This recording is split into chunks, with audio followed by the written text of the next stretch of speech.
명제 단원입니다. 지난 시간에 간단히 예습을 했었죠, 그렇죠? 이제 조금 사례부터 설명할 테니까 잘 들으셔요. 그저께 설명이 좀 다릅니다.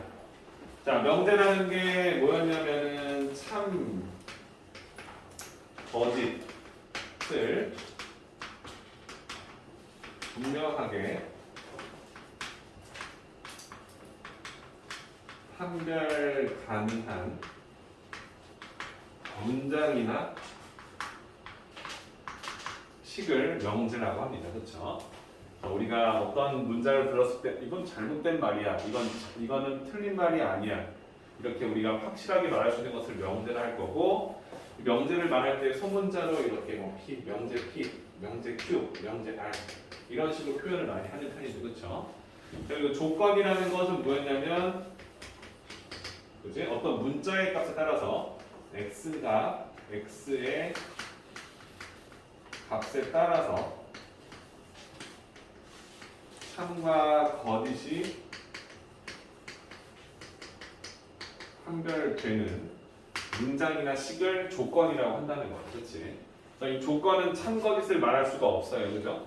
내가 x 플러스 3이 6이다 라고 썼으면 x가 3일 땐 참이지만 x가 3이 아닌 수일 땐 거짓이 된다는 거지. 그렇지? 그래서 우리가 원하는 것은 이 조건이 참이 되게 해주는 원소들을 모아놓은 집합을 진리집합이다라고 이야기를 했습니다. 그죠? 그 조건이 참이 되게 해주는 원소를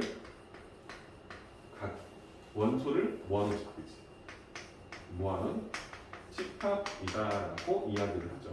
그래서 우리가 다룰 건 조건이기 때문에 조건도 마찬가지로 소문자 P, Q, R로 표현을 많이 할 거고요. 그죠?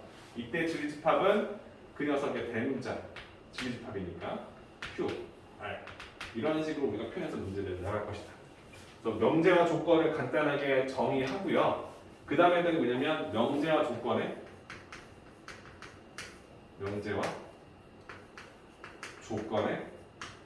부정에 대해서 배웠죠. 부정. 자, 명제의 부정은 명제가 참일 때 그 명제의 부정은 거짓이라 했었어요. 그죠? 맞죠? 그래서 내가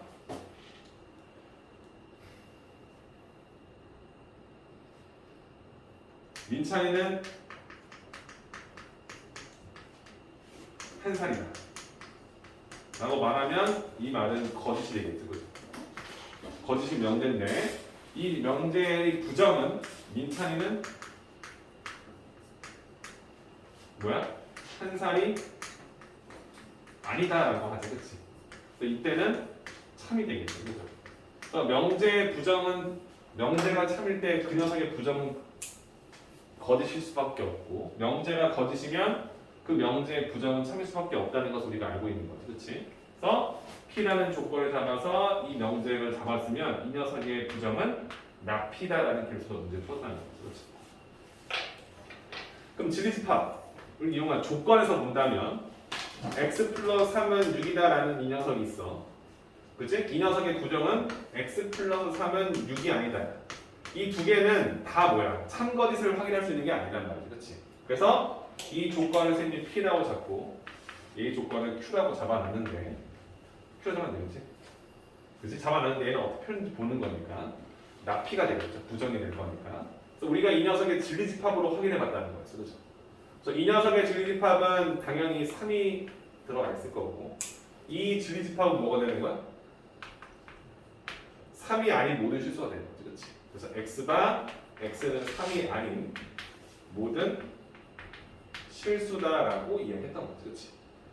그래서 내가 원하는 집합이 있고 얘는 그 원소를 제외한 나머지 원소로 되어 있기 때문에 얘를 P의 여집합의 개념으로 볼 수 있다는 생각을 하게 되는 거죠. 그렇죠? 그래서 명제의 부정은 참과 거짓을 서로 달리한다는 확신을 할 수 있는 거고, 조건은 참 거짓이 아니잖아요. 그렇지? 그래서 진리집합의 원소가 있으면 이 녀석의 부정은 당연히 그 원소를 제외한 모든 실수가 된다는 것을 확인할 수 있다는 거죠. 그렇지? 그래서 전체 집합을 설정한 후의 문제를 본다면 나와 나의 부정의 진리집합은 서로 여집합의 관계를 이루고 있다는 생각을 할 수 있다는 거죠. 그렇죠? 괜찮나요? 그래서 이게 명제와 조건에 대한 기본적인 틀을 잡았고, 이 조건을 엮어서 명제를 만들 거라는 거죠. 그렇죠? 근데 이 부정을 배우면서 우리가 추가로 배울 게 하나 있는데 지난주에 설명 안 했던 거예요. 우리가 알던 건 뭐냐면 좀 특이한 조건 두 가지를 배울 거예요. 조건인데 그러니까 한번 참거짓을 확인하는 게 아니야. 특이한 조건. 그게 뭐냐면 또는과 그리고라는 거야. 어떤 거냐면 P 그리고 Q라는 조건이 있고요. P 또는 Q라는 조건이 있겠지. 그렇지? 괜찮습니까? 이건 우리가 어떻게 표현되냐면 예를 들어 설명해 줄게. P 그리고 Q라는 건 이런 거지. X는 2이고 그리고 X는 2이고 Y는 3이다. 이거는 우리 어떤 하나의 조건이잖아. 그죠? 그치? X가 2이고 Y가 3이라는 소리는 X가 2고 Y가 3일 때만 참이 되는 거지. 그렇지? 이해돼요? 이런 조건이 있었잖아. 조건이 그냥 딱 X는 3이다 이렇게 하나만 나오는 게 아니라 어떤 조건 그리고 어떤 조건을 이고라고 그리고로 이어서 만든 조건도 있을 거라는 거지. 그렇지? 이해돼요? 내가 얘를 왜 쓰냐면 이러한 조건을 내가 부정할 때는 어떻게 할 거냐 이걸 물어본다는 거야. 조건이 있는데 이 조건의 부정은 이게 아니다잖아. 그럼 P가 2이고 Y는 3이다의 부정은 어떻게 쓸 거냐 이 얘기를 한다는 거죠. 그렇지? 괜찮아요? 그럼 이 조건의 진리 집합은 뭐예요? 이 조건의 진리 집합은 X는 2이고 Y는 3이겠죠. 그 말 그대로 X는 무조건 2를 넣어야 되고 Y는 무조건 3을 넣어야 될 거예요. 그렇죠? 그럼 이 조건의 부정은 뭘까요? X가 2가 아니겠죠. 그죠? Y도 3이 아니겠죠. 그죠? 근데 이런 생각 해봐.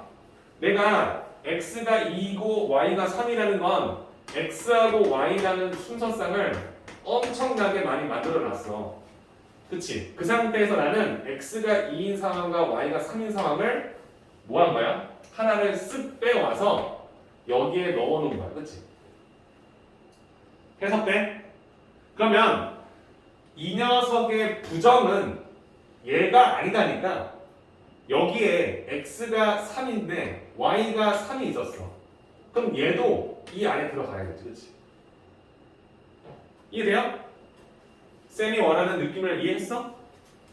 쌤 다시 쌤 이게 무슨 소리냐면 순서상으로 써보겠다는 거야. X가 2이고 Y가 3이라는 소리는 내가 원하는 순서상 X, Y라는 원소로 구성되어 있는데 내가 원하는 건 X가 2고 Y가 3. 딱 요거 하나만 이 집합을 참으로 만들 거라는 거야.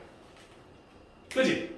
그러면 우리가 원하는 이 녀석의 부정은 어떻게 쓸 거냐에 대한 설명을 하는 거야. 그렇죠? 이해됩니까? 그러면 여기 쓰여지는 X, Y라는 녀석은 어떤 수냐? X가 2고 Y가 3인 것만 빼면 되는 거냐? 이건 아니라는 거지. 그렇지? 이해돼요? 아, 얘를 어떻게 해석해야 되냐면 이 녀석의 부정은 이게 아니다니까 여기에는 X가 2일 때 Y가 1이어도 되는 거야. 맞잖아. X가 5일 때 Y가 4면 되는 거잖아. 이런 수들이 다 들어가 있겠지. 그치? 이해돼요? 그럼 얘를 뜻하는 걸 표현하면 어떻게 되는 거야? 그냥 단순하게 이 녀석의 부정을 쓸 때 X는 2가 되면 안 돼요. Y는 3이 되면 안 돼요. 라고 쓰면 이고라고 쓰는 순간 얘는 틀린 거지. 그치? X에 2 절대 쓰면 안 되고 그리고 Y 3을 절대 쓰지 말라는 말은 X가 2일 때 Y가 1인 것도 쓰지 말라는 뜻이잖아. 그렇죠? 그건 잘못된 표현이잖아. 나는 순서상 중에 2,3이라는 그 녀석만 빼준 거지 나머지 2,1까지 빼라는 소리 아니잖아. 그렇죠? 이해돼요? 그래서 내가 원하는 이 그리고의 부정을 쓰게 되면 당연히 얘도 아니고 얘도 아니지만 이 이고가 또는으로 바뀐다는 거야. 또는은 뭐야? X가 2만 아니면 돼. 응? X가 2만 아니면 된다. 그러면은 우리는 순서상으로 말하니까 X가 2가 아니면 돼. 1,3도 돼. 4,3도 돼. 5,3도 돼.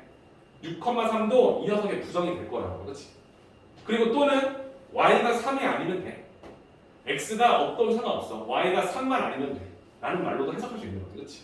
그래서 내가 원하는 어떠한 P 그리고 Q라는 명제, 그러니까 조건이 있었어.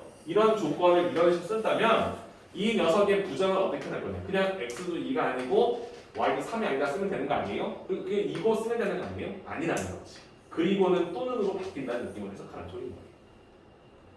괜찮아요? 쌤! 나 못하겠어요. 이거 너무 어려워요. 그래서 쌤이 설명하는 증명법은 좀 달라요. 봐봐요. P 그리고 Q라는 이 조건이 있어. 이 조건이 얘들아 조건, 특이 조건 하나를 만든 거야. 그럼 이 녀석의 진리집합은 여러분들 P의 진리집합을 나지 P가 쓸 거고 Q의 진리집합을 나지 Q가 쓸 거예요. 그죠? 그리고라는 건 뭐였어? 얘도 되면서 얘도 되는 걸 찾는 거지. 그렇지? 그럼 P하고 Q의 교집합을 나타내는 게 맞죠. 그죠? 돼요? 그러면 나는 이 녀석의 부정을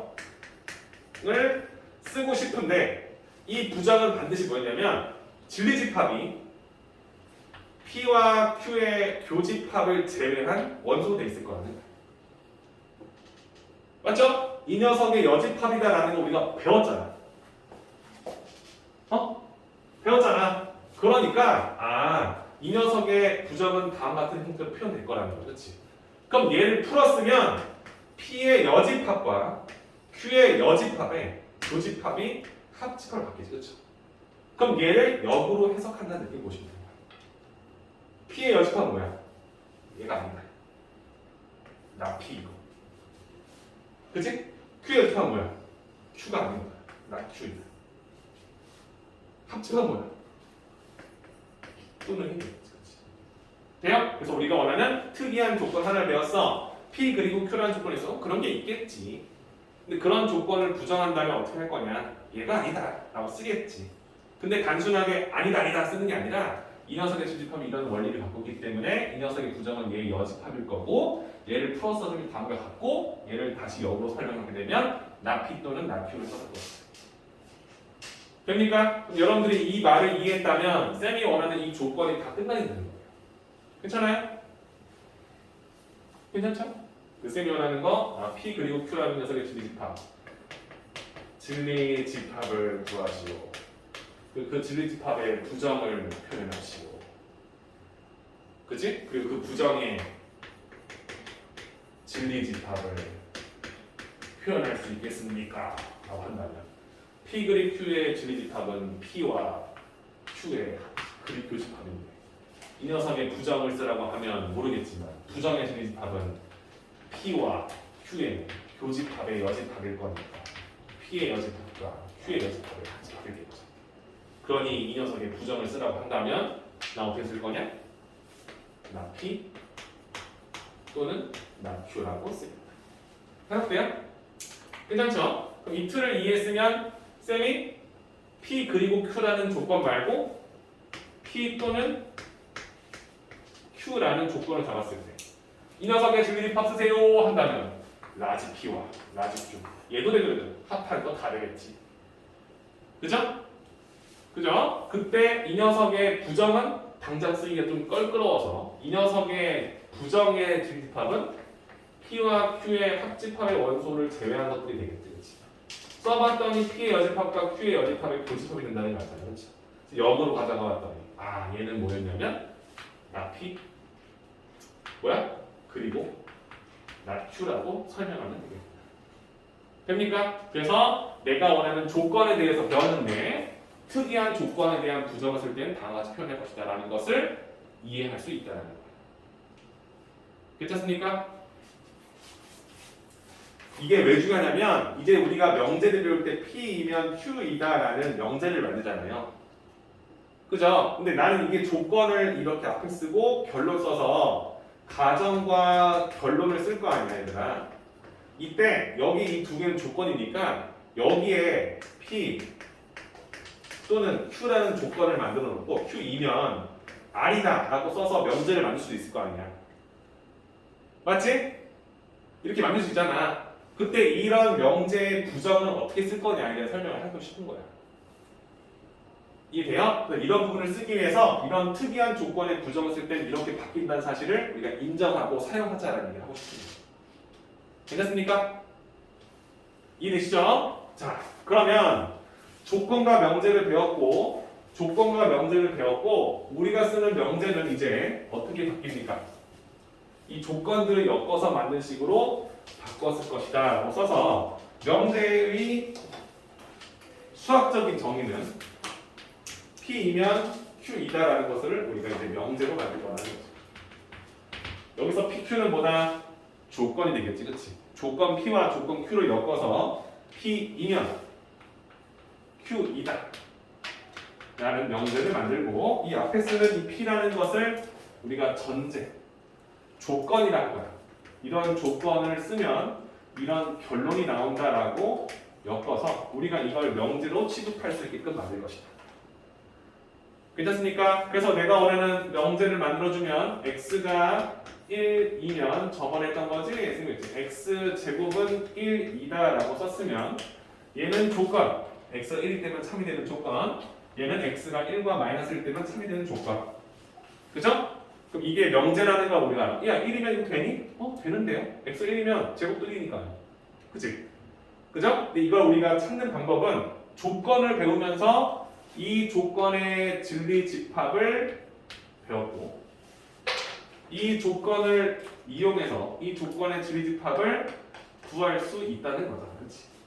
그러면 내가 이런 조건을 걸었을 때 얘만 써야 얘는 참이 되는데 이런 결론을 매겨서 이런 수열만 써야 된다는 거지. 그럼 얘가 이 집합에 포함되는 것을 확인할 수 있다면 이 명제가 참임을 밝혔다라고 설명할 수 있는 거죠. 그렇죠? 이해되시죠? 그래서 우리는 모았다. 가정과 결론의 진리집합을 구해서 가정의 진리집합이 결론의 진리집합의 부분집합이 된다면 이 명제는 참이다라는 것으로 수학적으로 확인하겠다는 거죠. 괜찮습니까? 이해되시죠? 괜찮습니까? 이게 명제 끝이에요. 근데 쌤이 아까 전에 조건 배우면서 특이 조건 두 개를 배웠잖아. 근데 명제에서도 명제를 쓸 때에도 특이한 명제가 있다는 거죠. 특이한 명제가 있다. 그게 뭐냐면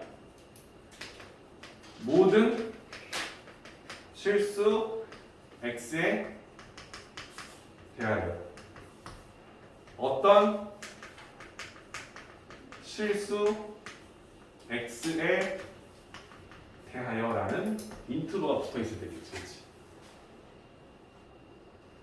괜찮습니까? 모든 실수 x에 대하여라는 말은 내가 성립하는 식이 이 전제가 조건이 모든 실수 x 니들이 알려는 모든 실수 다 대입했을 때 한마디로 이 녀석의 진리집합이 전체 집합이라는 거잖아. 그치? 그때 x제곱 플러스 1이 0보다 크거나 같다. 이다. 라고 말했을 때 이 조건을 성립하게 해주는 진리집합이 있을 거 아니야. 그지? 그 진리집합을 쌤이 만약에 뭐 P라고 썼을 때 이 전체 집합이 이 P에 부분 집합이 될 때에만 이 명제가 참이라고 설명하겠지 얘들아. 그지? 맞잖아. 그러면 이 모든 실수 x에서 다음 식이 성립한다는 건 요 결론의 진리집합이 전체 집합일 때만 참이 되겠구나. 해석 가능하지? 자, 어떤 실수 x에 대하여 x제곱은 0보다 작거나 같다 라는 명제가 있어. 그럼 얘는 어떤 실수 x라는 거니까 얘는 전체 집합 안에 있는 어떤 원소들을 쓴다고 했을 때라는 거야. 전체 집합 안에 있는 어떤 원소를 쓴다고 했을 때 이 결론에 그런 원소가 하나로 들어간다면 이 명제는 참이 될 수 있다는 거지. 이해돼요? 괜찮습니까? 그러니까 얘를 쓴 표현이 얘는 어떤 거예요? 얘는 전체 집합 안에 있는 어떤 원소를 가지고 있는 집합이라는 거야. 그치? 전체 집합에 어떠한 원소를 갖고 있는 집합이라고. 그러니까 여기 있는 이 집합이 공집합만 아니면 이 명제는 참이 된다는 소리인 거야. 돼요? 야, 우리 반에 백신 맞은 사람이 있지 않냐? 했어. 그러면 이 말은 야, 우리 반에 어떤 사람 백신 맞지 않았냐? 물어봤을 때 그런 사람이 한 명을 있으면 참이 되는 거잖아. 근데 우리 반에 없는데요. 그럼 그건 거짓이겠지, 그치? 그럼 우리가 원하는 조건은 뭐냐면, 야, 어떤 식에서 이 분식이 성립하냐 물어봤을 때 내가 원하는 전체집합 안에 이걸 성립해주는 원소가 하나라도 있다면 이 명제는 참일 것이다라고 생각할 수 있다는 거지, 그치? 괜찮아? 그럼 봐봐. x제곱이 0도 작가 나갔다는 소리는 x에 0을 넣었을 때만 0이 나오고 0이 아닌 수를 넣었을 때 무조건 양수가 나오잖아. 그럼 이 부등식을 성립하게 해줄 제집합은 뭐밖에 없어. 0이라는 원소 하나 있지, 그치? 그죠? 그럼 우리가 원하는 전체 집합 안에 0이라는 원소를 하나 갖고 있잖아, 그치? 그럼 이 명제는 참일 거다라고 쓸 수 있는 거죠. 이해돼요? 그래서 어떤 실수 x에 대하라는 이 말을 들었을 때 우리가 해석해야 된다는 건 결론에 해당되는 이 녀석의 집합이 공집합만 아니라면 이 명제는 참일 것이다 라고 해석할 수 물어보는 거죠. 그렇죠? 그리고 이게 이해가 돼야 이 명제의 부정을 우리가 해석할 수 있게 된다는 거예요. 괜찮습니까? 야, 이 명제의 부정은 어떻게 쓸 거야? 쌤, 모든 실수 x에 대해서 다음 식이 이다의 반대는요? 이거 아니에요? 그냥 모든 실수 x에 대하여 x제곱 플러스 1은 0보다 크거나 같다가 아니잖아요. 이거 2다. 이거죠, 그죠? 그럼 이 말은 모든 수가 0보다 크거나 같다는 소리일 거니까 이걸 반대해서 작다는 소리겠죠? 그럼 이 부등식의 부정은 얘겠네요. 근데 이건 틀렸다는 거야. 그 이유가 뭐였지, 얘들아? 야, 니들이 넣는 수 다 이 부등식이 성립하지 않느냐라고 쓰게 되면 잘못됐다는 표현이잖아. 왜 그랬었지? 쌤이 단적인 예를 들잖아. 우리 반의 모든 학생들은 다 남학생이다. 의 반대는 우리 반 모든 사람들은 여학생이다라는 말이지, 그렇지? 근데 이건 정확한 부정이 될 수 없는 거야. 잘못된 표현의 한 가지일 뿐이잖아. 우리 반 다 남학생이다. 아닌데 한 명은 여학생인데. 아닌데 한 명이 2명 여학생인데. 아닌데 3명은 여학생인데. 아닌데 4명 여학생인데. 그 부정이 너무 많다는 거지, 그렇지? 그럼 우리가 아우를 수 있어야겠지, 그렇지? 그거의 반대는 뭐야? 아닌데 우리 반에 적어도 한 명은 여자인데,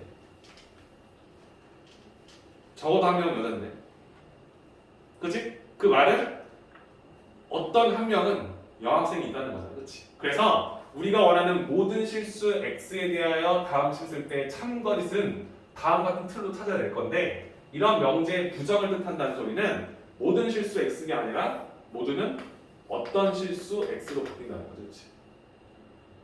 돼요? 자, 야, 우리 반에 어떤 사람은 여학생이지 않냐? 물어봤어. 응? 그 한 명 있었어. 그럼 이거의 부정은 뭐야? 아닌데, 다 남학생인데. 야, 우리 반에 어떤 사람은 그 게임 좋아하지 않냐? 물어봤어. 아닌데, 다 게임 안 좋아하는데. 이렇게 말하는 거 맞잖아, 그렇지? 그러니까 어떤 실수 x에 대하여 p이다 q이다라는 이 명제의 부정을 뜻할 때는 모든 실수 x에 대한 거지. x에 대해서 x제곱은 0보다 크다이라고 말할 수 있는지 모른다는 거예요. 이해돼요? 그래서 쌤이 좀 설명을 조금 너무 바보같이 했지만, 그치? 이렇게 바보같이 하는 이유는 여러분들이 좀 바보같이 기억해달라는 소리인 거야. 그냥 특이한 명제 2개가 있고 특이 조건 2개가 있다. 명제와 조건을 헷갈리지 말라는 얘기 하고 싶은 거예요. P 또는 Q를 보고 P 또는 Q는 뭐지? 이것도 명제가 P하고 Q를 2개 썼잖아. 이렇게 하는 게 아니라 P 또는 Q라는 명제도 있다는 거, 조건도 있다는 거지, 그렇지? 그런 조건을 부정할 때 어떻게 쓸지를 설명한 거고, 명제를 만들었는데 명제 2kg의 모든 실수에 대해서 아니면 어떤 실수에 대해서나 많이 들어왔을 때 이런 명제를 우리가 그냥 부정할 때 뒷부분을 그냥 부정하는 게 아니란 말이야. 여러분들이 알고 있는 명제의 부정은 P이면 Q라는 명제의 부정은 P이면 Q가 아니다라는 거야. 이게 이 명제의 부정이잖아. 우리가 부정을 뜻할 때 Q가 이건 아니다잖아, 그렇지? 그렇지? 그럼 우리가 쓸 때 이렇게 쓰는 거잖아. 쓰는 건데 여기에 모든과 어떤으로 인트로 잡혔을 때는 얘네들조차도 바꿔야 된다는 소리인 거야. 얘네들 나피로 바꾸라는 소리가 아니라 어떻게 바뀌는지를 설명을 해준 거지, 그렇지? 그걸 이해해 주셨으면 좋겠다는 게 하는 거야. 오케이? 그리고 또 하나, 이 뒷부분을 부정하잖아요. 이때 여기가 P 또는 Q일 수도 있는 거야. 여기가 P 그리고 Q일 수도 있는 거야, 그렇지? 그럼 그때 이런 녀석의 부정을 어떻게 쓰는지 배운 거야. 맞죠? 그래서 우리가 명제의 특징도 배웠지만 특이한 명제 2가지와 특이한 조건 2가지를 배웠다. 이걸 우리가 해석했으면 좋겠다는 얘기를 하는 거고요. 그 다음에는 이제 명제를 가지고 노는 게 있어요. 명제의 뭐라 되겠어? 역과 대우가 있는데 이거는 심플하게 갑시다. 명제를 이제 앞으로 P면 Q이다라는 명제를 많이 쓸 거예요. 그렇죠? 조건 두 개 엮어서 만들어야겠지, 그렇지? 왜? 지리집합 가지고 우리가 문제를 풀 거니까. 그러면 이 명제역은 뭐냐면 가정과 결론을 바꾸는 거예요. Q이면 P이다. 이게 0입니다. 괜찮죠? 대우는 뭐냐면요. 이 명제를 각각 부정해. 가정과 결론을. 그러면 나 P, 나 Q가 되겠지. 이 상태에서 가정과 결론을 바꿔요. 그래서 나 Q이면 나 P다가 되는 거야. 됩니까? 자, 여기서 여러분들의 집합의 연산의 성질이 밝혀지는 거예요. 밝혀지는 거예요. 여러분 잘 보세요. 쌤이 P가 Q의 부분 집합을 뜻하는 거야. 아까 쌤이 어떤 쌤이 되게 이쁘게 썼잖아. 이거랑 같은 표현 했을 때 Q의 여집합이 P의 여집합의 분집합이다. 이렇게도 표현할 수 있지, 그렇지? 맞지? 이 말과 이 말은 서로 같은 표현이라 했었잖아. 같은 표현 맞아? 야, P가 Q 안에 들어가 있어. 그러면 Q 바깥의 세상이 더 넓은 거잖아. Q 바깥에 더 넓은 거잖아, 그렇죠? 근데 P 바깥 세상을 품고 있겠지. 그죠? 이해돼요? 내 안에 너가 들어있는데, 이렇게 말하면 이상한가? 내 안에 너가 들어있는데 너의 바깥 세상이 나의 바깥 세상을 품고 있겠지, 그렇지? 그죠? 그러니까 우리가 원하는 건 이 말과 이 말이 같은 표현이잖아요, 그죠? 근데 내가 지금 이걸 뜻하는 게 뭐냐면 P이면 Q이다라는 명제가 있는데 이 명제가 참임을 밝히는 방법은 이 녀석의 지리집합 P가 이 Q 안에 부분집합이어야 이 명제를 내가 참이다라고 이야기를 하겠죠. 돼요? 근데 이 말과 이 말이 같은 뜻이라고 했었지, 그치? 그러면 Q의 여집합이 P의 여집합의 부분집합임을 밝힌 상황인데 이 녀석을 조건으로 해석해서 본다면 이 말은 not Q이면 not P다라는 이 명제도 참이다라는 소리와 마찬가지 되는 거지, 그렇지? 돼요? 그래서 이 대우라는 걸 왜 배운지 알았지? 대우라는 건 말장난이라는 거야. 이 명제가 참이면 이 명제의 대우도 참이다라는 걸 알려주고 싶은 거야. 돼요? 야, 대우의 느낌이 어때? 가정과 결론을 바꾸는 것도 하는데 둘 다 부정해. 그러니까 P 또는 Q라는 것도 있겠지만 어떤가 모든도 있었겠지, 그렇지? 그런 녀석들을 다 부정해서 서로 바꾸잖아. 이해돼요? 그러니까 이렇게 대우를 이용해서 식을 바꾸면 처음에는 좀 이게 참인가? 거짓인가? 헷갈리는 문제가 있을 때 대우로 바꿔서 본다는 거예요. 그죠? 참 거짓을 밝히기가 좀 애매한 문제가 있잖아. 그런 문제를 대우로 바꿔서 그럼 얘가 참일까라고 보면 좀 더 쉽고 빠르게 풀 수 있게끔 식이 바뀔 수 있다는 소리인 거지. 이해돼요? 그래서 명제의 역과 대우를 배우는 이유는 뭐냐면 대우가 명제와 참 거짓을 뭐한다? 공유한다는 거지. 명제와 이 명제의 대우는 서로 참과 거짓을 공유한다는 느낌으로 보라는 거지. 공유한다기보다는 뭐야? 같은 거지, 그렇지? 쌤은 이걸 여러분 잘 배웠다면 이 표현이 서로 같다는 걸 알았다면 이 녀석에 대한 증명도 여러분 할 수 있을 것이다라고 말해주는 거예요. 괜찮아요? 쌤 그럼 역은 뭐예요? 그냥 역이에요. 가정의 결론을 바꾼 거예요. 우리 여러분들에게 물어볼게요. P면 Q이다라는 명제가 있어요. 이 녀석이 참이다라는 얘기는요. 이 녀석의 P가 여기 Q 안에 부분집합이 되니까 이게 참이라 한 거죠. 돼요? 그럼 이 명제의 역은 뭐예요? Q이면 P다죠, 그죠? 그럼 이게 참이 되려면 P하고 P가 아니에요. Q가 P 안에 부분집합이 되어야만 참이 되는 거죠. 맞아요? 근데 봐봐. 야, 나는 너한테 들어가야 참이다 했었어. 근데 얘가 얘한테 들어간다는 거 확인해 줄 수 없어. 없지. 그러면 명제가 참이라고 해서 명제의 역이 참이다? 함부로 말할 수 없는 거야. 함부로 말할 수 없지, 그치? 근데 명제가 참인데 명제의 역도 참이야. 그럼 어떤 느낌이야? 얘도 되고 얘도 된다는 소리지, 그치? 이거 무슨 소리야? 이게 무슨 소리 아니야? 이 두 개가 서로 같대. 얘도 성립하고 얘도 성립한대. 이게 뜻하는 게 뭐야?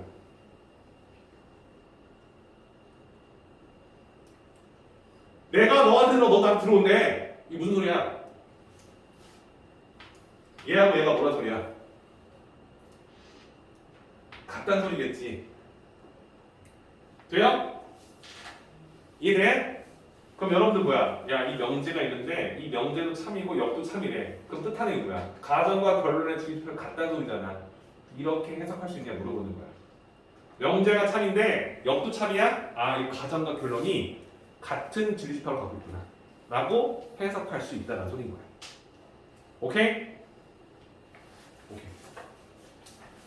자, 지금 쌤이 설명한 거는 36페이지에 설명 전부 다 한 겁니다, 여러분들. 그 지난 시간에 쌤이 여기를 한번 보고 밑에 문제를 풀어보려 했던 게 기억나시죠? 그쵸?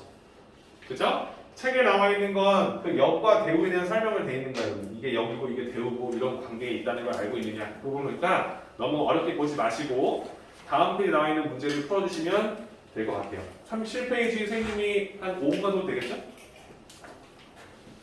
괜찮죠? 풀어보시고 다 하신 분들은 넘겨서 유형을 문제 풀고 계시면 쌤이 딱 10분 뒤에 바로 다음 유형 진행하도록 할게요. 자, 오늘 유형 설명을 쭉 드릴게요. 자, 명제를 배웠어요. 여러분들 명제의 충분 조건과 필요 조건에서 배울 겁니다. 어렵지 않아요. 편하게 설명드리겠습니다. 자, 여러분들 P면 Q이다라는 명제가 있습니다. 이 명제가 만약에 참이라면 여러분들은 어떻게 해석할 거였지? 아, 이 녀석의 줄집합이 인제 줄집합의 부호집합이 됐다는 소리겠구나. 그죠? 이게 참이라는 소리는 P가 Q의 부호집합이 됐다는 걸 확인한 거잖아요. 그쵸? 이해돼요? 그럼 우리가 다음부터 이렇게 쓸 거야. 이 명제가 참이면 앞으로 우리는 기호로 써서 P면 Q다라는 이 명제가 참이다. 성립한다고 써서 짝대기 하나 더 그어줄 거예요. 이렇게. 예를 보면은 여러분들은 머릿속으로 아, P가 Q의 부호집합이 됐다라는 것으로 해석할 수 있겠지. 이렇게. 돼요? 그러니까 기호 써서 아, 얘는 참이 명제구나 라고 생각하시면 되겠지. 그치? 쓸 건데 이때 P라는 수는 Q이기 위한 충분 조건이다라고 이야기를 해요. 이해됩니까? 자, 다음과 같은 건 P가 Q의 부분집합이 된다면 야, P는 있잖아. Q이기 위한 충분 조건이다라고 설명하겠다는 거야. 여러분들, 이가 충분 조건이라는 게 이런 상황일 거니까 P라는 녀석이 Q 안에 어때요? 부분편에 들어와야겠지, 그렇지? 이거에 대한 설명이야. 난 이렇게 설명해요. 나는 있잖아, 너한테 들어가기 충분하다. 이래요? 야, P는 Q이기 위한 충분한 조건을 갖추고 있다는 거지, 그렇지? 돼? 그래서 아, P가 Q의 부분집합이면 내가 너한테 들어갈 수 있다는 거잖아. 너 안에 들어갈 수 있다는 거지, 그렇지? 그래서 나는 너이기 위한 충분한 조건을 갖추고 있다. 돼요? 그럼 얘를 반대 입장에서 한번 이렇게 써요. Q는 있잖아. Q는 P이기 위한 필요 조건이다라고도 해석할 수 있어요. 이 두 개의 위치가 바뀌었죠, 그죠? 그럼 이걸 이렇게 쓰는 거야. Q 있잖아. Q는 P가 내 몸의 일부분이니까 나는 너가 필요하다는 거야. 이해돼요? 충분 조건은 뭐야? 난 너한테 들어갈 수 있어라는 거고 필요 조건은 뭐야? 난 너가 내 몸에 있어야 된다는 게 소용인 거야. 그렇죠? 괜찮을까? 그러니까 이건 얘들아 사실 이 명제의 참거짓과 별개인 거지. 이 명제가 참이다라는 전제를 걸었을 때 이 주립합의 부분집합인 거 우리가 알고 있잖아. 이 상황 자체에 대한 설명을 할 수 있는데 물어보는 거야. 아, 이런 상황이야? 그럼 P는 Q한테 들어갈 수 있지. P는 Q이기 위한 충분 조건을 갖추고 있다는 거고 Q 입장에서 뭐야? Q는 P가 필요하다라고 설명할 수 있는지 보는 거예요. 괜찮을까요? 그래서 이렇게 써주면 문제가 해결되는 거지. 쌤이 예를 들어서 이걸 어떤 식으로 푸는지 설명해 주면 봐봐요. 필요 충분 조건의 설명이 P라는 조건이 있어. 얘는 X가 1 또는 X가 2라고 돼 있고 Q라는 조건이 있어. Q는 X제곱 마이너스 3X 플러스 2는 0이다라고 나와 있어요. 돼요? 그럼 우리가 원하는 건 이건 P가 Q이기 위한 어떤 조건이냐. 그럼 P는 Q이기 위한 어떤 조건인지를 물어봤다는 거죠. 그렇지? 그럼 일단 이 녀석의 진입합을 그릴 거 아니야. 포함 관계를 봐야 될 거니까 봤어. 이 녀석의 진입합은 뭐야? 1하고 2야? 1 또는 2잖아. 그렇지? 그러니까 1도 되고 2도 되니까 이 두 개를 갖고 있는 거죠. 그죠? 1 또는 2니까 1도 되고 2도 되고. 이 녀석의 진입합은 뭐야? 방정식을 성립하게 해주는 원소들이잖아. 그렇죠? 그럼 얘는 2하고 1 나오지. 1하고 2. 돼요? 그럼 나는 너한테 들어갈 수도 있고 네가 나한테 들어올 수도 있는 거지. 그렇지? 그럼 이거 어떻게 되는 거야? 나는 너한테 들어가기 충분하고 나는 너가 내 안에 들어갈 수도 있어요. 필요하다는 거지. 그렇지? 이해돼요? 그래서 다음 같은 상황은 충분 조건, 필요 조건이 하지만 만약 나도 너한테 포함되고 너도 나를 포함된다. 즉 이 두 조건이 서로 같을 때에는 우리는 이 녀석을 필요도 되지만 충분도 된다. 필요 충분 조건이다라고 이야기했다. 괜찮아요? 괜찮아? 하나 더 해볼게. P, X는 뭐라 했어? 4의 양의 약수. Q는 뭐라 했어? X는 12의 양의 약수라고 되어 있지. 그럼 이 녀석의 진집합은 P는 라지 P는 4의 약수 1, 2, 4. Q는 10의 약수니까 1, 2, 3, 4, 6, 12 이렇게 나오죠. 그럼 이때 어떤 관계야? 내가 너한테 들어가지만 난 너 들어갈 수가 없지, 그렇지? 이때 너는 그런 거지. 야, P는 Q이기 위한 어떤 조건이 있냐? 야, 나는 너이기 위한 충분한 조건을 갖추고 있다는 거, 그렇지? 난 넌 들어갈 수 있어. 충분 조건이 된다. 하지만 필요 조건은 안 되겠지, 그렇지? 야, 난 너가 다 필요해. 이건 아니잖아, 그렇죠? 그러니까 나는 너한테 다 들어갈 수 있는 부분 조건이기 때문에 P는 Q이기 위한 충분한 조건을 갖추고 있다라고 설명하시면 되는 거예요. 이해됩니까? 그래서 나는 이 두 개의 진집합을 확실히 구하고 포함 관계를 확실히 해야 돼. 되지만 얘는 안 되잖아, 그렇지? 그러니까 난 너한테 충분한 조건을 갖추고 있다 쓰는 거고 둘 다 되는 케이스가 나올 수 있잖아. 그때는 필요 충분 조건이라 쓸 수 있도록 만들어 간다. 끝. 오케이? 자, 여기까지가 명제의 기본 라인이 다 끝난 거예요. 명제가 어떻게 표현되고 명제의 참거짓을 진리집합을 이용해서 풀 거라는 거지, 그렇지? 그때 특이한 조건 두 가지와 특이한 명제 두 가지가 있는데 얘네들이 포함되어 있는 문장, 즉 명제를 어떻게 다룰 수 있도록 하고 어떻게 풀어야 되는 문제를 풀어보셔야겠죠, 그렇죠? 유형이 다양할 거니까 일단 근본적인 개념으로서 끝이 납니다. 자, 그럼 이제 명제를 다 배웠으니까 명제 응용이 있겠죠. 쌤이 하나 물어볼게요. 명제 증명이겠죠. 여러분들 쌤이 하나 물어봅니다. 두 자연수 A, B에 대하여 A 플러스 B가 홀수이면 A와 B 중 적어도 하나는 홀수이다라는 이 문장이 있어요. 자, 이 문장 참일까요? 어디실까요? 이 문장이 참이래요. 이게 맞는 말이래요. 이게 왜 맞는 말이야 하면 우리 원래는 어떻게 해야 돼? 원래는 어떻게 해야 돼? 가정의 지리집합이 결론의 지리집합에 들어간지 봐야 될 거 아니야, 그렇죠? 그럼 가정은 뭐야? 이거지. A 더하기 B가 홀수이면, 그렇지? 그럼 A, B가 홀수라는 소리는 A와 B가 서로 어떤 수가 돼야 돼? 홀수끼리 더하면 어떻게 돼? 짝수 되지. 짝수 홀수도 어떻게 돼? 홀수 되지, 그치? 짝수는 어떻게 돼? 짝수가 되지, 그치? 그럼 내 말은 A, B가 홀수다라는 건 A가 짝수일 때, B가 홀수일 때, 또는 A가 홀수일 때, B가 짝수일 때, 이 두 가지 상황을 다 봐야겠지, 그치? 그런 원소들을 다 모아놓은 집합 있어. 사실 어때? 표현하기는 껄끄럽지. 자, 이때 결론 어떻게 돼요? A와 B 중 적어도 하나는 홀수다, 그치? 이 말은 뭐야? A만 홀수일 수 있고, B만 홀수일 수 있고, A, B가 둘 다 홀수일 수 있지. 근데 이렇게 말하고 나면 이게 참인 건 알아. 맞잖아. A와 B 중에 더한 게 홀수라는 소리는 A와 B 둘 다 짝수 아니면 홀수잖아요. 그럼 그런 상황이 있는데 얘는 뭐야? A, B 중 적어도 홀수일 거니까 A만 홀수일 수도 있고 B만 홀수일 수도 있고 A, B 다 홀수일 수 있잖아요. 그렇죠? 그럼 여기에 A가 홀수이고 B가 짝수인 경우와 A가 짝수이고 B가 홀수인 경우가 다 포함되잖아. 그러니까 이 상황에 해당되는 진집합이 다 들어가겠지. 그렇지? 그럼 이게 참이다 설명할 수 있어. 근데 말하기가 그렇단 말이야. 설명할 수가 없잖아. 지금 쌤이 한 말 그냥 쓸 거야?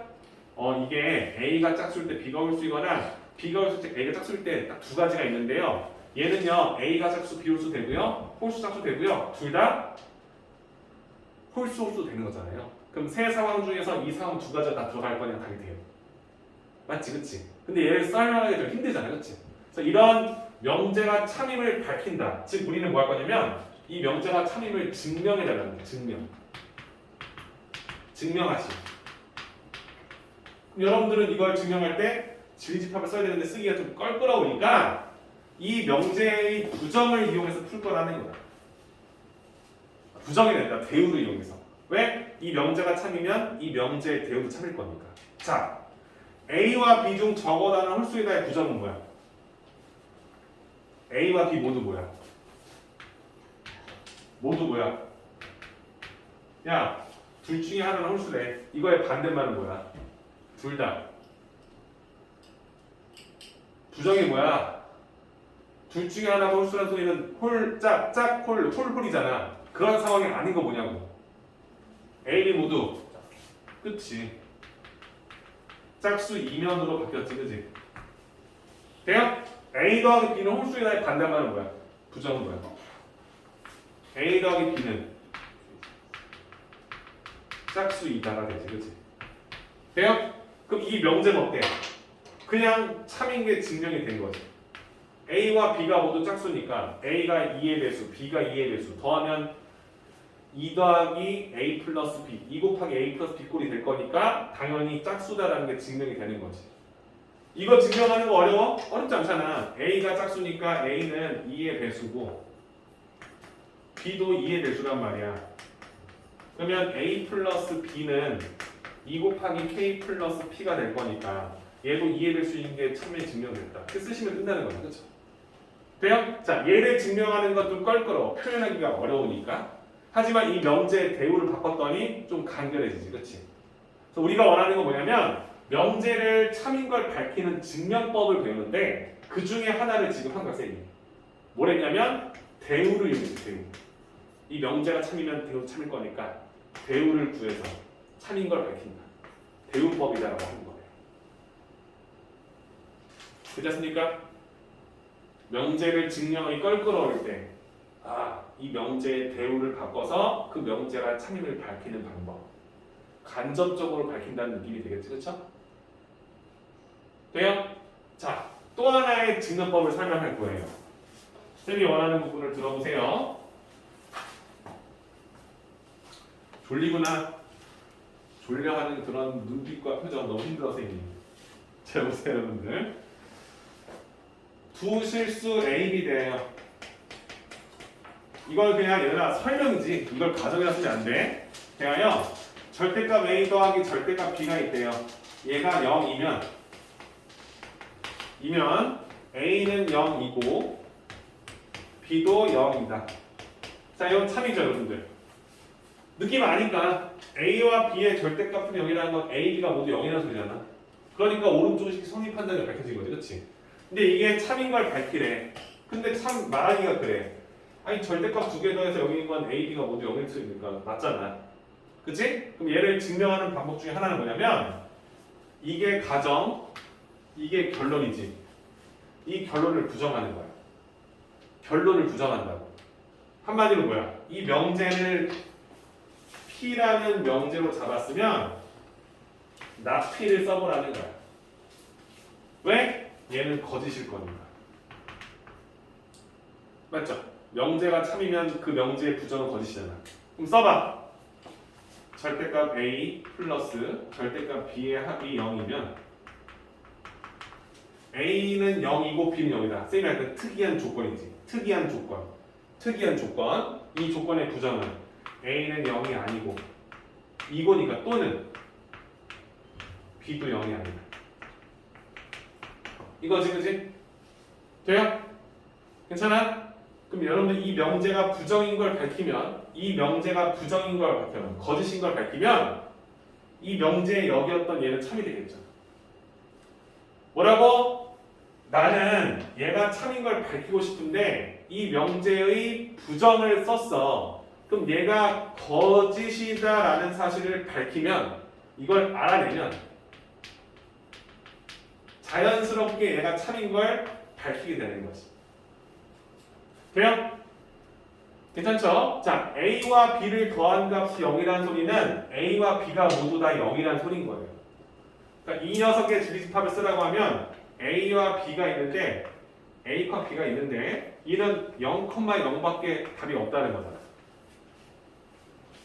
맞죠? 그때 오른쪽을 보면 A가 0이 아닌 상황이 되고 또는 B가 0이 아닌 상황이 된다는 거지. 그치? 맞습니까?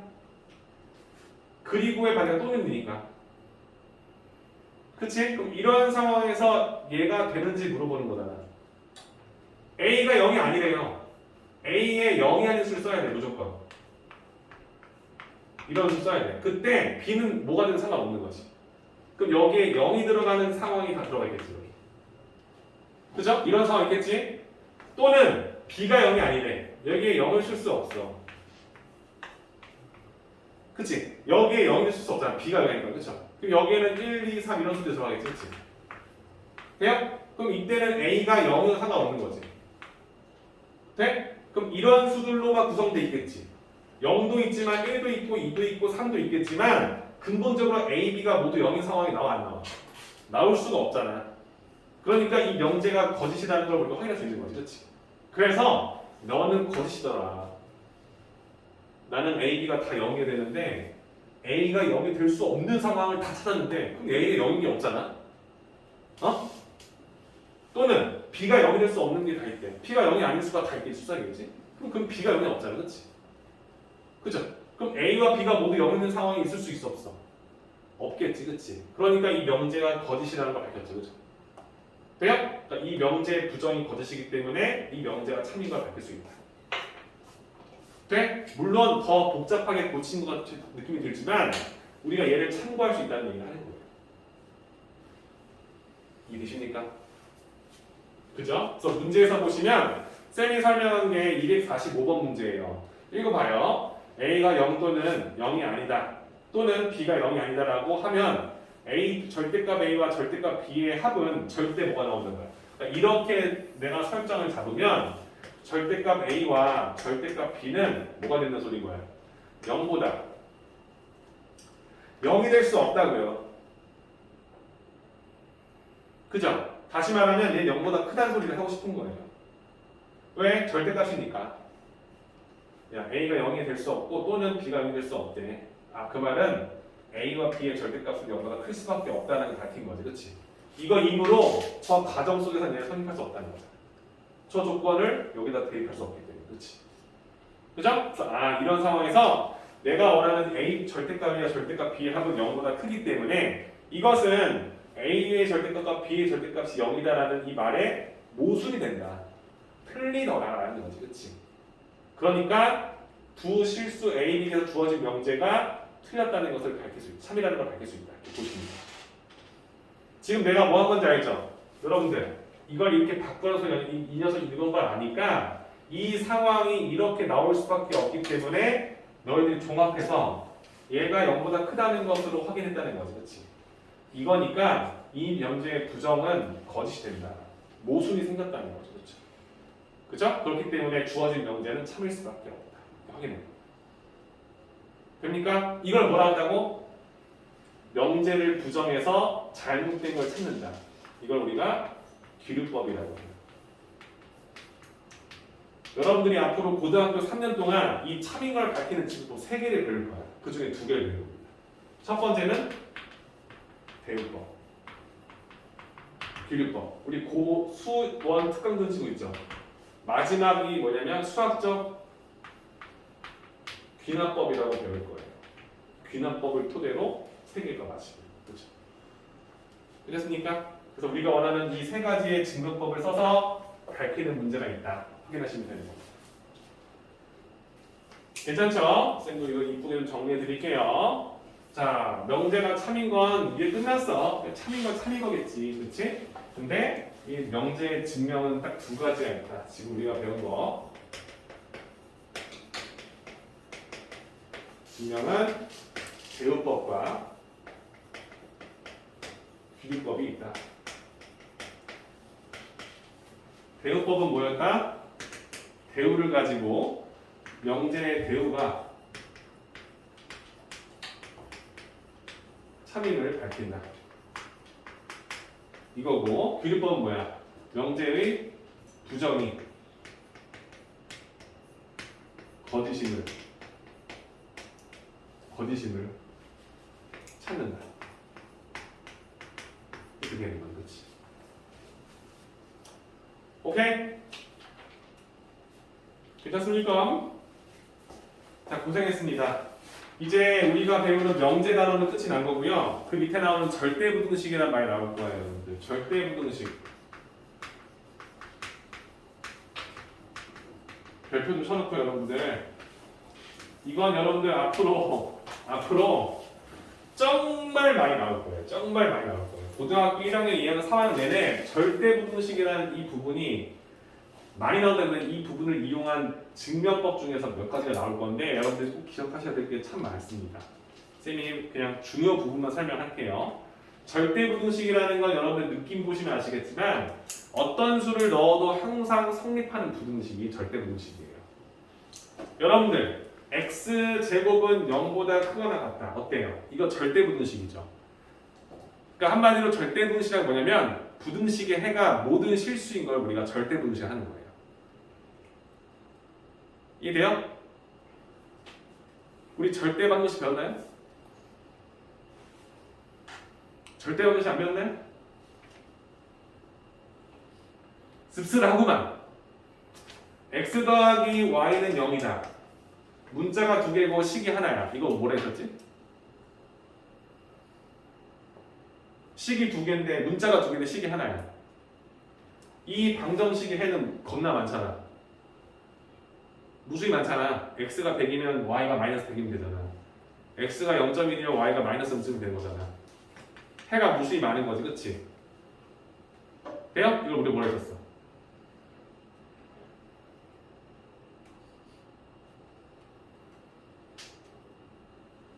부정방정식 기억나요? 기억나요? 절대부등식이라는 건 미지수 x에 어떤 수를 넣어도 항상 성립하는 부등식을 뜻해요. 괜찮아요? 그럼 내가 원하는 건 내가 항상 성립한다는 거잖아. 얘를 보면 당연히 알지. x에 어떤 수를 넣어도 0보다 크거나 같을 거니까. 그렇지? 돼요? 근데 이런 거 말고도 여러분들이 아셔야 될 게 몇 가지가 있다는 거야. 근데 그 중에 더 중요한 건 뭐냐면 여기 봐봐. 핵심을 설명해 줄게. 핵심이야, 여러분들, 그럼 이 x제곱이라는 이 값은 0보다 크거나 같다라는 걸 여러분들이 알고 있잖아요, 그렇지? 그럼 이 녀석의 가장 작은 값은 뭐야? 0이지.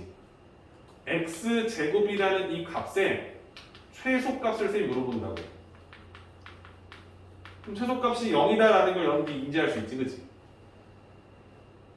돼? 내가 원하는 절대부등식은 뭐야? 다음 중 주어진 식의 최소값을 구하세요. 라는 말을 들었어. 많이 들었지 그동안. 최대값을 구하시오, 최소값을 구하시오 말 많이 들었지, 그치? 근데 내가 그 문제를 보고 이 문제를 가진 식을 정리해서 절대부등식, 그러니까 여러분들이 지금 이제 밝혀야 될 여러 가지 부등식이지만 그걸 너희들이 다 밝혀냈다면 그런 상황의 그 식이 어떤 수보다 크거나 같은지 또는 어떤 수보다 항상 작거나 같은지를 알 수 있을 거 아니야. 그러면 그 식의 최소값 또는 최대값을 알아낼 수 있겠지. 두 번째, x제곱의 최소값이 0인데 x에다가 뭘 넣었을 때야? 0을 대입했을 때지, 그치? 어떤 수를 썼을 때 이 식이 최소값인 0이 나오는지를 밝힐 수 있어야겠죠, 그죠? 돼요? 지금 내가 했던 이 말 있지, 이 말. 내가 지금 방금 했던 말. 이게 절대분식을 푸는 방법이고 활용하는 방법이에요. 다른 건 다 필요 없어. 내가 하는 말 딱 하나만 기억해. 절대부등식 야씨 뭘 넣어도 항상 성립하는 부등식이래. 부등식이래. 그런 부등식 중에서 내가 알 수 있는 몇 가지를 우리가 암기하고 증명할 거야. 그럼 그런 유사한 상황이 나오는 문제가 있잖아. 그럼 그 문제의 식이 어떤 수 기점으로 크거나 같은지를 알아낼 수 있잖아. 맞아? 그러면 그 식의 최소값을 알게 된 거랑 마찬가지잖아. 그리고 어떤 수를 넣어야 최소값이 나오는지 알 수 있는 거잖아. 그렇지? 그걸 밝힐 거라는 얘기를 하는 거예요. 그걸 쓸 거라는 거지. 그렇지? 그래서 여러분들이 그동안 어떤 뭘 주고 야 이 녀석의 최소값을 구하세요. 최소값을 구하세요 하면은 얘가 2차식이면 이런 그래프 나와서 어떤 수를 넣었더니 가장 작은 값이 나왔다. 이렇게 푸는 거잖아. 그렇지? 근데 이거 말고도 추가적인 걸 더 배울 거라는 거야. 그러니까 이 단원에서 이 부분이 너무너무 중요하고 여기를 기계적으로 외우려고 하면 나중에 써먹지 못할 거라는 얘기를 하는 겁니다. 괜찮습니까? 자, 그럼 절대부등식을 쓰기 위해서 여러분들이 알아야 될 실수의 성질이 있을 겁니다. 책에 나와 있죠. 부등식의 증명에 이용되는 실수의 성질. 여러분들이 다 알고 있는 거지만 체크해 볼게요. A하고 B가 있는데 A가 크대. 이 말은 A 빼기 B는 뭐다? 0보다 크다라는 설명이 되는 거죠.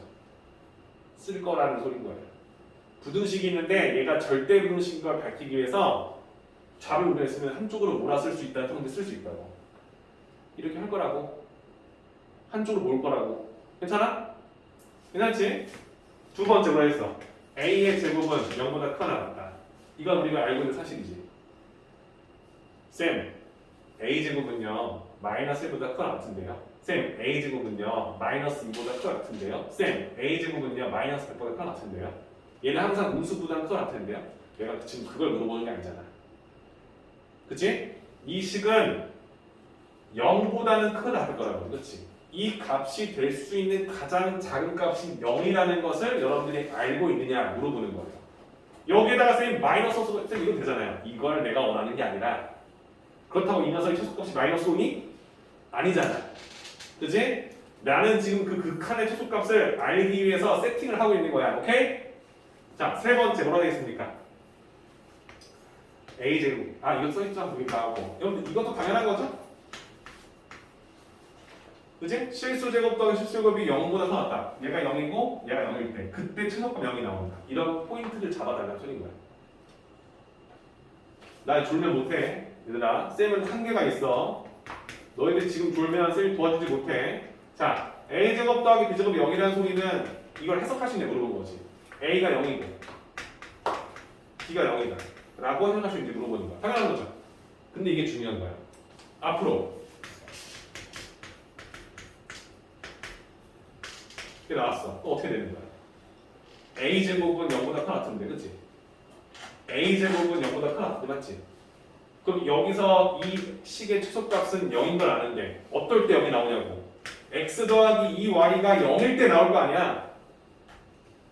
최소값이 어떻게 나오냐고. x가 마이너스 2y랑 같을 때 나올 거 아니야. 이게 중요하다고. 오케이? 네 번째. 이게 다 중요해서 그래. 네 번째 뭐라 써있습니까? 절대값 a의 제곱. 이거는 a제곱을 갖다 바꾸더라고.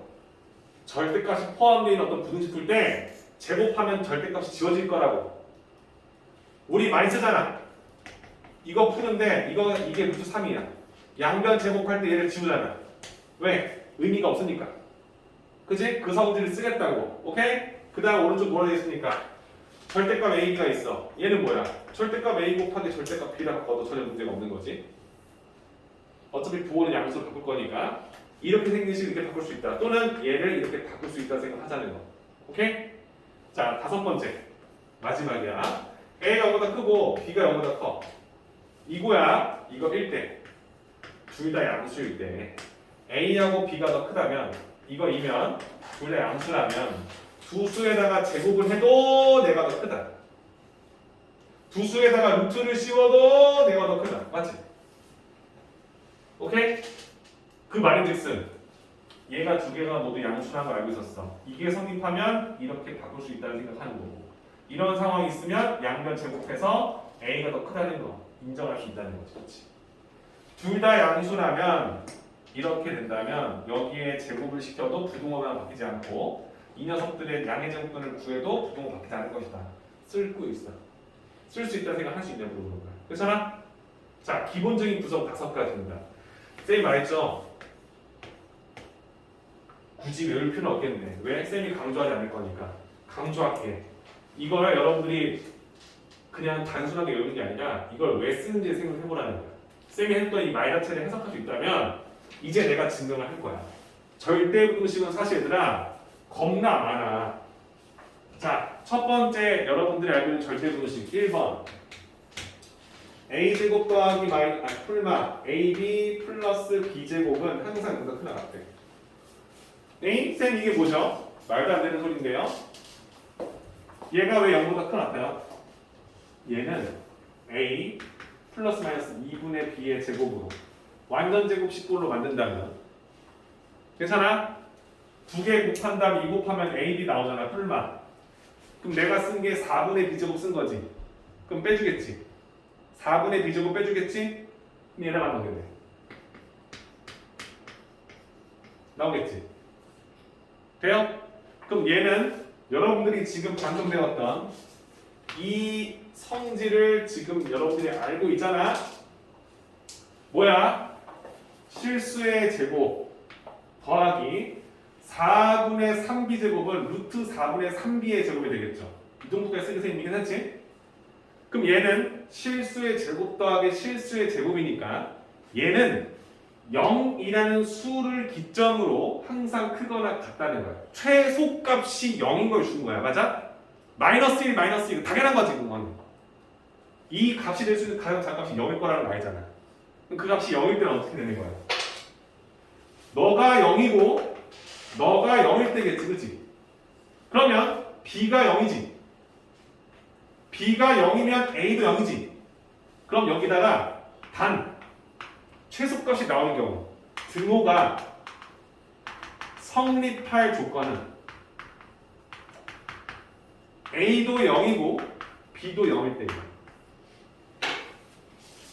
이해돼? 이게 왜 절대분식이야 선생님? 아, 이 식은 제일 작은 게 0일 거야. 네가 a, b의 숫자 막 집어넣어봐. 그래도 제일 작은 건 0일 거야. 우리가 그걸 안다는 거지. 그치? 이걸 외우는 거야? 아니, 좌변으로 몰아서 완전제곱식꼴을 만들었을 때 완전제곱식 더하기 완전제곱식이 나왔다면 이 식은 최소값이 0인 거 우리가 알 수 있다는 거지. 그치? 그럼 어떨 때 0이 나오냐? 각각의 식이 0이 될 때다. 이렇게 생각하시면 물어보는 거죠. 괜찮아요? 오케이? 두 번째. 쌤이 너무 힘들다. 하지만 여러분들 이건 알고 있을 거야. 돼요? 여러분들 이건 알고 있지. 이거 여러분들 곱셈공식 잘 배웠거든. 이거는 양변에 2 곱해서요 2 곱하고 2분의 1 곱하는 건데 쌤 2를 안쪽에 다 집어넣어주면요 2a 제곱, 2b 제곱, 2c 제곱, 마이너스 2ab, 마이너스 2bc, 마이너스 2c 제곱. 그쵸? 그럼 2분의 1 곱하기 a 마이너스 b의 제곱 완전 제곱식 하나 쓰고 하나 쓰고 하나 써서 이렇게도 쓸 수 있잖아요. 맞죠? 맞죠? 양변에 2 곱해도 부등호방은 안 바뀌죠? 쌤 이거 있는데요. a제곱 더하기 b제곱 더하기 c제곱도 0보다 사놨잖아요. 그죠? 그죠? 실수의 제곱 더하기 실수의 제곱 더하기 실수 제곱인데 그럼 얘가 0보다 크거나 같잖아요. 같잖아요. 그죠? 그럼 이때 이 식의 최소값은 0이잖아요. 이 식이 이렇게 되다 보니까 이렇게 된 게 아니라 이렇게 쓸 거 아닙니까? 그죠? 맞죠? 만들다 보니 이렇게 만들어진다면 얘는 0보다 크거나 같다는 건 아니잖아요. 나는 지금 이 성질만 지금 내가 주구장창 하고 있는 거야. 맞지? 그럼 이때 이 식의 가장 작은 값은 뭐예요? 0이잖아요. 0이죠? 그럼 얘의 0은 언제 나와요? 물어보시잖아요. 그쵸? 언제 나와요? a-b도 0이어야 하고요. b-c도 0이어야 하고요. c-a도 0이어야 해요잖아요. 그치? 근데 이 중에서 어떤 건 되고 어떤 건 안 되면 이게 0일 수 없겠지. 그치? 그러니까 이 세 가지 상황이 동시다발적으로 적용될 때만 쓸 수 있는 거야. 그러면 a와 b가 같고 b와 c가 같고 c랑 a가 같을 때, 즉 a와 b랑 같고 b랑 c랑 같고 c랑 같을 때 이 상황이 연출돼야 돼. 되겠지, 그렇지? 그래서 이 식의 최소값은 즉 등호는 a와 b와 c가 같을 때 성립한다. 돼요? 이렇게 이쁜 식만 풀까요? 아니겠죠. 여기에다가 만약에 문제에 플러스 5가 있었어. 그럼 여러분들은 여기까지의 범위는 아니잖아. 거기에 양변에 5를 더하잖아. 그럼 얘의 최소값은 5가 되겠지. 내가 그동안 썼던 절대분식을 가져오고 뒤에 상수가 3이 남았어. 그 말은 이 3을 어떻게 해보라는 소리가 아닌 거야. 그 최소값에다 양변에 3을 더하면, 왜냐면 얘는 변하지 않는 상수잖아. 고정 상수잖아. 그렇지? 그러니까 이 식은 A, B, C가 바뀌면 막 바뀌는데 그 식의 최소값은 내가 알고 있다는 거야. 그 상태에서 양변에 5를 더해도 부등호 방향 바뀌지 않잖아. 그럼 내가 원하는 최소값이 언제, 어떤 수를 넣었을 때 어떻게 나오면 확인할 수 있다는 거지. 그렇지? 돼요? 너희들 나중에 언젠간 여기를 배울 때 쌤이 했던 이 부분이 기억나서 이걸 찾으러 올 겁니다. 영상을 한번 볼 거야. 그러니까 쌤이 원하는 포인트를 잘 보라는 거야. 그냥 이거 외우고 하는 거야. 뭐. 이거의 절대분식이야 1번, 이거 절대분식이야 2번. 이건 의미가 없는 거야. 최소값을 구하기 위한 어떤 수를 썼을 때 나오는 그런 연출이 나올 수 있을 때에만. 오케이? 내가 식을 만들었어. 여기는 2a가 나왔어. 그럼 여기는 2a가, 그러니까 2a랑 b랑 같을 때야. 근데 이 상황이 연출되지 않아. 그럼 그때 쓸 수가 없는 거지. 무슨 말인지 아시죠? 그렇죠? 내가 원하는 그 상황이 나왔을 때만 쓸 수 있다. 이걸 기억하셔야 된다는 얘기를 하는 거예요. 미안해요. 쌤이 지금 혼자 열내고 있죠? 절대값 A 더하기 절대값 B는 절대값 A 플러스 B보다 어떻다? 항상 크거나 같다. 이거 인정합니까? 인정하죠? 그지? 마3이고 2면 마3의 절대값 3하고 마2의 절대값이니까 어때? 5가 나오지만 마3과 2를 더한 다음 절대값 1이니까 1이잖아. 그거 맞잖아. 그렇지? 내가 하나 물어보자. 이건 여러분들이 눈치챘을 거야. 이 등호가 나오면 어때야 되더라? 등호가 나오면 어떻게 돼? A와 B의 뭐가? 이 좌변과 우변이 같아지려면 어떨 때야? A와 B의 부호가 서로 어떨 때? 같을 때. 1, 2, 3, 1, 2, 3. 마일, 마이, 3. 마일, 마이, 3. 서로 다른 부호일 땐 1, 마이, 3. 1, 마이, 1. 이때 항상 오른쪽이 크다는 게 밝혀지지. 등호는 언제 나오냐고. A와 B의 부호가 서로 같을 때지. 괜찮아? 그래서 이 녀석이 항상 성립한데 나도 알아. 근데 어떨 때 같아지냐 물어보는 거잖아. 이때는 A, B의 부호가 서로 같을 때. 즉 A와 B의 곱이 음수일 때 등호 성립한다는 거지. 그렇지? 자, 이걸 증명하는 건데 절대값 아까 했었지? 얘 양수이고 얘가 양수니까 A와 B가 크거나 같으면 제곱해도 크거나 같다. 맨 마지막 성질 기억나요? 기억나요? A가 B보다 크다면 A제곱도 B제곱보다 크다. 나 지금 그 성질 쓴 거야. 맞아? 나는 그 성질만 쓰고 있는 거야. 그러면 절대값 A제곱은 A제곱 배웠지? 절대값 B제곱 배웠지? 절대값 A, 절대값 B를 곱해서 2배 한 거 플러스 2 곱하기 절대값 A, 절대값 B. 이거 절대값 A, B로 쓰는 거 배웠지? 좌변 끝. 우변 그냥 A 플러스 B제곱 쓰는 거는 맞지? A제곱 플러스 2AB 플러스 B제곱 맞지? 쳐내지? 이 절대값 AB 있고 넘어가면 마이너스 2AB가 되지? 돼? 괜찮지? 그럼 여기서 물어봐. 얘는 0보다 항상 크거나 같다는 게 밝혀졌어. 왜? 절대값 AB와 AB를 뺐을 때 값은 얘가 양수면 AB가 나와서 0이 되겠지만 얘가 음수면 마이너스 AB가 나와서 마이너스 AB 마이너스 AB 양수가 되겠지. AB가 음수되네. 그럼 얘는 0보다 항상 크겠지. 괜찮아? 어려워? 아니잖아. AB가 양수면 0이 돼. 하지만 AB가 양수가 아닌 음수면 마이너스 AB라는 양수로 나온다고. 그럼 마이너스 2AB가 되고 마이너스 4AB가 될 거니까 양수가 되겠지. 돼요? 그럼 이 식은 항상 0이라는 수보다 크거나 같다는 걸 우리가 알게 되는 거지. 그럼 어떨 때 최소값이 0이 나오냐고. AB가 음수일 때잖아. AB의 곱이 음수일 때만 얘가 마이너스 AB로 나와서 마이너스 4AB가 될 거 아니야. 그죠? 그래서 내가 원하는 건 AB가 0보다 작을 때 다음 등호가 뭔 소리야? 클 때 등호가 성립한다는 거지. AB가 양수가 돼야 그대로 나와야 얘 지워질 거 아니야. 그치? 돼요?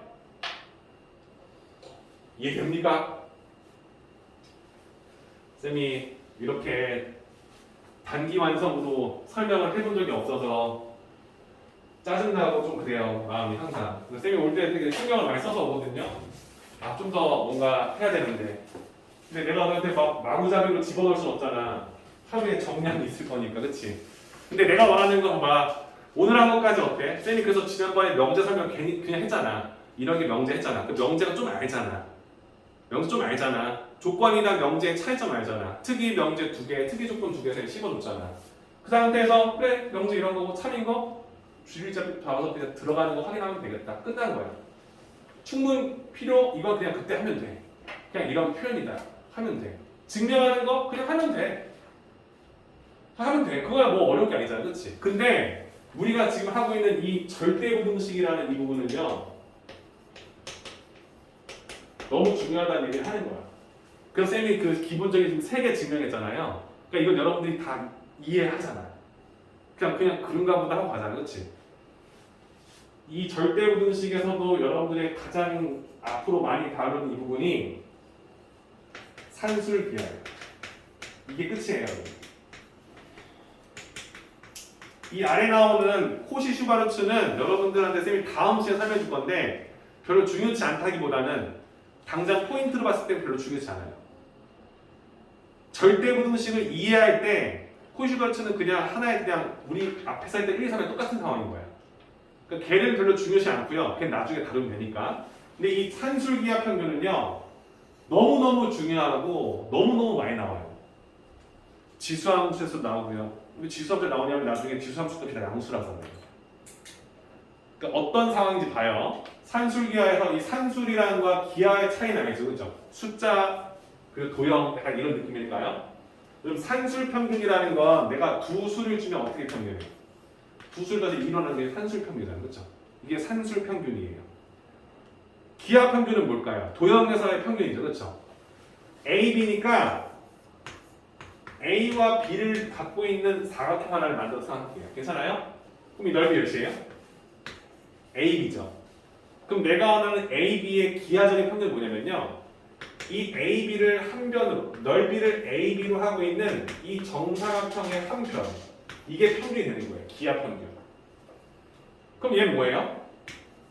루트 AB죠. 돼요? 산술 평균, 기하 평균. 이 두 개를 비교했을 때 항상 얘가 더 커요. 더 큰데 얘랑 같아지는 순간도 나와요. 근데 얘보다 더 작은 순간, 얘가 더 큰 순간 나오지 않는다고요. 요지 파악했어요? 요지 파악했어요? 절대부등식을 말하는 거예요. A, B의 먼지거리를 해도 얘가 더 크거나 같다고요. 같은 순간은 한 번 온다고요. 돼요? 이게 산술기하 평균이에요. 근데 얘들 봐봐. 쌤이 굳이 이걸 쓴 이유는 뭐냐면요. A하고 B의 넓이를 가져왔잖아요. A, B라는. 그럼 A와 B는 어떤 수여야 될까요? 음수 돼요? 기하하는데 3변의 길이가 마이너스 3인 거 내가 알려준 적이 없잖아요. 그죠? 내가 쓰는 이 툴은 이거예요. A도 양수이고 B도 양수일 때. 그러니까 내가 원하는 두 수가 모두 양수일 때 다음 이 관계식은 항상 성립하더라라는 얘기를 하고 싶은 거예요. 그리고 좌변과 우변이 같아지는 그 순간이 존재하고 그때가 어떤 숫자일지에 대해 설명을 해주고 싶은 거예요. 괜찮아요? 자, 이게 산술평균인데 이 분모 이거 거슬리죠.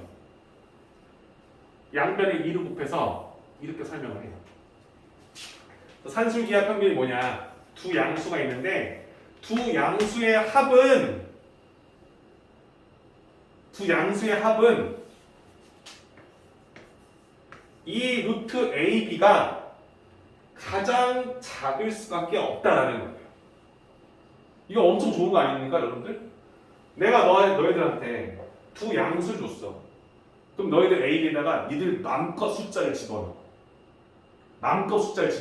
근데 그 식의 합의 최소값을 알게 된 거라고요.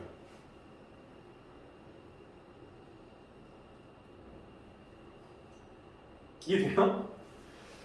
A 플러스 B는 두 양수가 있어. 두 양수의 합은 이 루트 AB보다는 항상 크거나 같다고요. 쌤, A하고 3에 A에 3 넣고 2에 5 넣으면 이게 8이잖아요. 이런 거 말하는 게 아니잖아.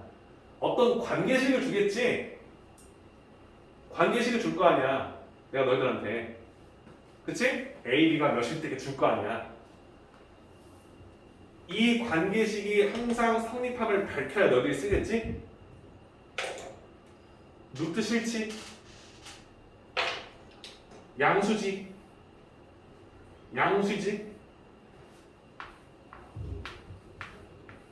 부등호 유지되지? 풀면 어떻게 나와? 맞지? 오른쪽 뭐 나와? 4AB 나오지. 돼요? 넘어가.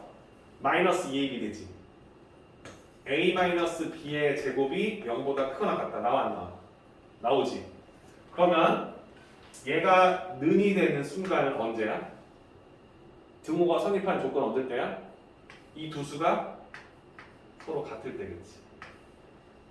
돼요? 그래서 산술기하 평균의 이 절대부등식에 등호가 성립할 조건은 그 두 양수의 합이 어떨 때가 아니라 이 두 양수 A와 B가 서로 같을 때, 이때 등호가 성립한다라고 하는 거예요.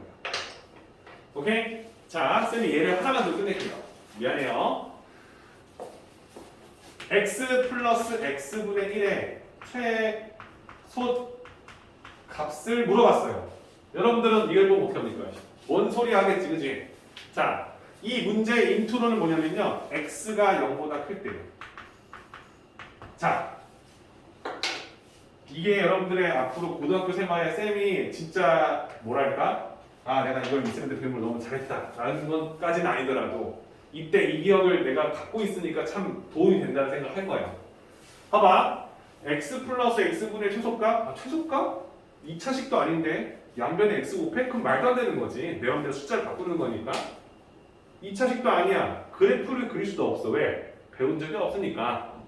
근데 x가 0보다 크네. 이 인트로에 주목하는 거야. 양수라고? 양수네. 그치? 그럼 x에다가 1, 1, 2, 2, 3, 3, 4, 4, 5, 5, 6, 6, 7, 7, 0.1, 0.2, 0.1, 0.1 그런 수들을 막 집어넣어서 이 값들을 막 구했어. 그런 값들의 가장 작은 값이 있을 거라는 거잖아. 그때가 언제일 거냐 얘기를 하는 거야. 그럼 나는 이 두 수가 모두 양수니까 두 수의 합은 이 루트 x 곱하기 x분의 1보다 크거나 같다라는 걸 배운 거야. 이게 밝혀진 상황이야. 맞지? 이 두 식의 곱이 문자를 소거시키면서 상수로 바뀌는 이 흐름을 따라가야 이런 문제를 풀겠지? 아, 얘는 x에다가 양수를 때려 넣었을 때 이 값을 기준으로 항상 크거나 같을 수밖에 없다는 걸 밝힌 상황이라고 했잖아. 그러니까 내가 원하는 다음 식은 2보다 항상 크거나 같다는 걸 알아. 그럼 이 식의 최소값은 2잖아. 근데 2를 구하는 것도 중요하지만 어떨 때 2가 나온지를 알아야 되잖아. a 플러스 b가 2 루트 a보다 크거나 같은 건 이항시켜서 a 마이너스 b의 제곱이 0보다 크거나 같은 걸 밝힌 상황이라는 거지. a 마이너스 b가 0일 때, 즉 이 두 수가 서로 같을 때 등호가 나올 거라는 생각을 하는 거지, 그렇지? 그럼 내가 원하는 이 등호는 x와 x분의 1이 서로 같을 때, 1때 성립한다는 사실을 아니까 x가 양수니까 1, 즉 x가 1일 때 주어진 시간에 최소값이 나온다 쓸 수 있겠지, 그렇지? 맞습니까? 젠장. 이게 산술기하 평균이에요. 어떻습니까? 뭔가 후속지 않았죠? 쌤이 수학 가르칠 때 유일하게 흥분하는 단원이 몇 단어 있는데 그게 여기에요, 여러분들. 왜냐면은 대충 넘기거든요, 항상 여기가. 그죠? 왜냐면 이제 유리함수, 무리함수가 너무 중요하고 뭐 함수 그래프가 중요하니까 하면서 학생들조차 여기를 되게 간과시해요, 여러분들. 그럼 나중에 큰 거 다쳐요. 왜냐면 이런 상황이 여러분들 얼마나 많이 나올까요? 그죠? 두 수의 최소값을 구해달라고 나왔어, 합에. 근데 그런 상황에 산술기하가 적는 생각을 못하면 아예 접근을 못하는 문제가 되는 거예요. 그죠? 괜찮아요? 지수함수를 배우신 분들도 쌤이 이렇게 얘기해요. 2의 x제곱이 있고, 그지? 2의 x제곱이 있고 2의 마이너스 x제곱이 있어. 이 두 수의 최소값을 물어봤어. 근데 봐봐라, 지수함수라고 나중에 배워요. 근데 얘도 양수고 얘도 양수라는 거 다 알아요. 2의 x제곱이랑 2분의 1의 x제곱은 다 양수거든요, 그죠? 그럼 이 두 수의 최소값은 뭐냐 물어보면 2 루트 2의 x 곱하기 2의 마이너스 x제곱, 즉 1이 된다는 거지, 그치? 그치? 그러니까 얘는 2보다 커졌다는 걸 알게 되는 거지, 그치? 그 상황에서 내가 5를 더한 값이 뭐냐 물어봤어. 그럼 최소값은 5가 된다 쓸 수 있는 거고, 마이너스 3이 있었어. 최소값 뭐냐 마삼이 된다는 거지. 어떨 때? 방금 너희들이 서로 같을 때요. x가 0일 때요. 이런 식의 문제풀이를 알아야 되는데 산술기하를 모르면 못 해먹게 되는 거예요. 지금은 쌤이 산술기하에 그냥 가장 심플한 라인만 해준 거지 이걸 응용해서 나오면 더 어려워지는 거예요. 근데 이렇게 적용할 것이고 절대 음식이 그렇게 중요하다더라 라는 걸 여러분 참고하시면서 복습하시면 좋겠다라는 얘기를 하는 거고요. 지금 쌤이 했던 그 개념까지 모두 끝이 났어요. 끝이 났는데 쌤이 원하는 숙제 라인이 당연히 뭔지 아시겠죠? 뭔지 아실 겁니다.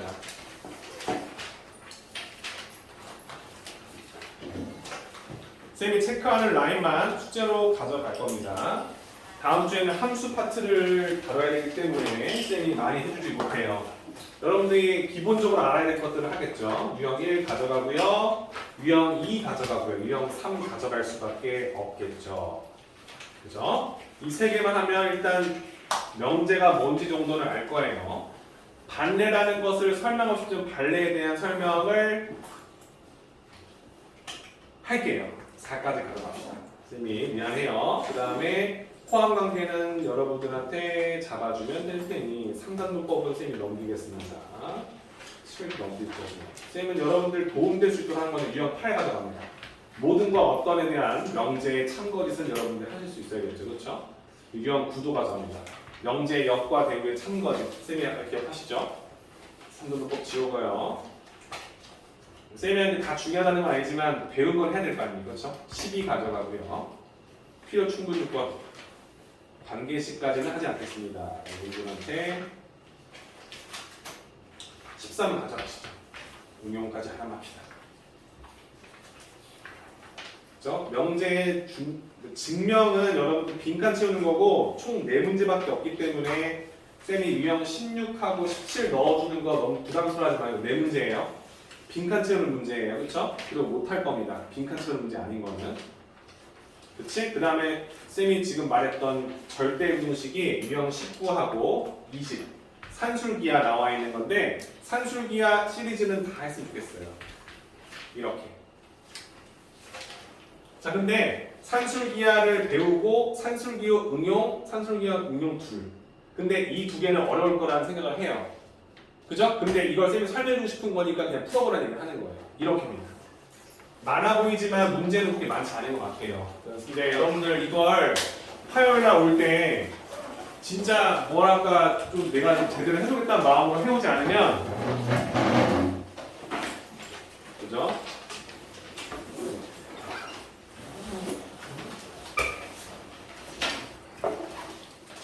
조금 중요하다는 걸 표현하기 쌤이 말을 좀 세게 했는데 집에 가서 좀 한 번 더 보세요. 영상 올린 거 보시면서 아 이게 그래서 이게 중요한 거구나. 문제 풀 때 한번 적용도 시켜보시고 그죠?